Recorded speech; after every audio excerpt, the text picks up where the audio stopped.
honestly is hard to find a downside to coffee. People who regularly drink coffee seem to be protected against cardiovascular disease and even neurologic conditions like Alzheimer's disease, Parkinson's, and MS.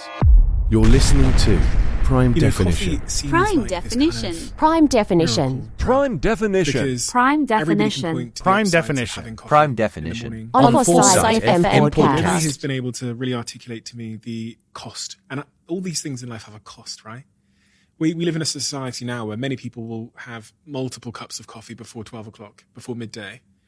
And nobody seems to be able to tell me what the cost of that is. But there must be one because nothing in life is free. Yeah. So what is the cost? Well, everybody's different. So, people some people are slow caffeine metabolizers, others are not.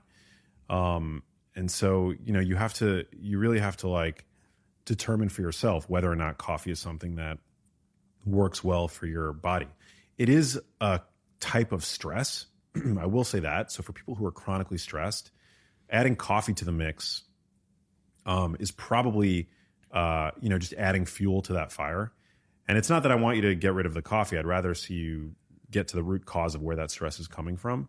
But it can stimulate cortisol release, and it is a powerful stimulant. We know that. It can also negatively impact sleep. It actually affects your brain similarly to bright light.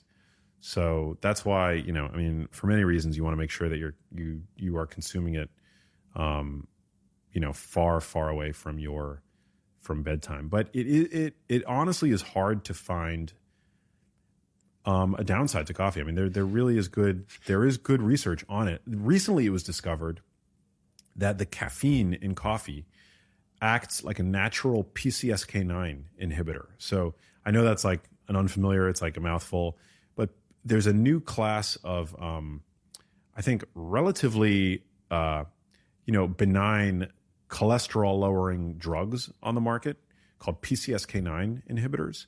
Now, I'm not anti-cholesterol or anything like this. Some of our most healthful foods actually act like natural PCSK9 inhibitors. Dietary fiber, in a way, is like a PCSK9 inhibitor.